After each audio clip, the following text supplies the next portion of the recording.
और इधर बस्तर में बीजेपी के 3 दिनों के चिंतन शिविर की शुरुआत हो चुकी है और इस शिविर में मिशन 2023 के लिए रणनीति तैयार की जा रही है। वहीं बीजेपी के इस आयोजन पर कांग्रेस ने तंज कसते हुए कहा कि 15 साल तक बीजेपी को आदिवासियों की याद नहीं आई और अब चिंतन शिविर किया जा रहा है। छत्तीसगढ़ में सत्ता की चाबी बस्तर संभाग को माना जाता है। बीजेपी ने भी बस्तर में चिंतन शिविर का आयोजन कर मिशन 2023 की तैयारी शुरू कर दी है, जिसमें बीजेपी आने वाले विधानसभा चुनाव के जीत की रणनीति तैयार कर रही है। भाजपा प्रदेश की स्थिति को देखते हुए कोई कोताही नहीं बरतना चाहती। ऐसे में राष्ट्रीय स्तर के नेताओं के साथ चर्चा भी गोपनीय रखी गई है। बंद कमरे में पार्टी के राष्ट्रीय और प्रदेश स्तरीय नेता चुनावी रणनीति बना रहे हैं। हालांकि शिविर के अंतिम दिन पूरे संभाग के कार्यकर्ताओं के साथ बैठक होगी।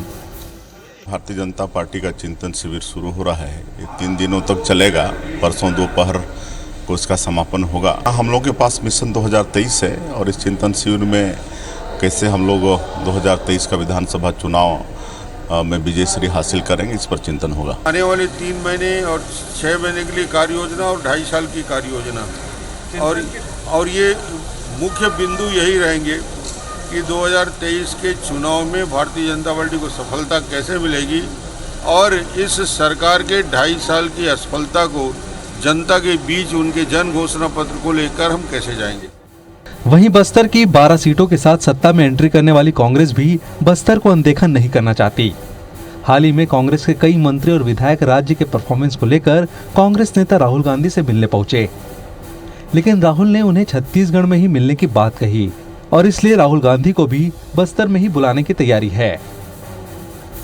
बस्तर वो क्षेत्र है जहां 4000 से भी ज्यादा लोगों की जमीन वापसी करने का काम राहुल गांधी जी ने आदेश दिया था और प्रदेश की भूपेश बघेल जी की कांग्रेस की सरकार ने वो पट्टा वापस देने का काम किया। कितना भी शिविर लगाए, कितना भी मंथन करे, वो बस्तर के जनता बहुत आगे जा चुके हैं, पढ़े लिखे हो चुके हैं। भूपेश बघेल ने मुख्यमंत्री बनने के बाद लोंडीगुड़ा का ज़मीन बेच चुके थे।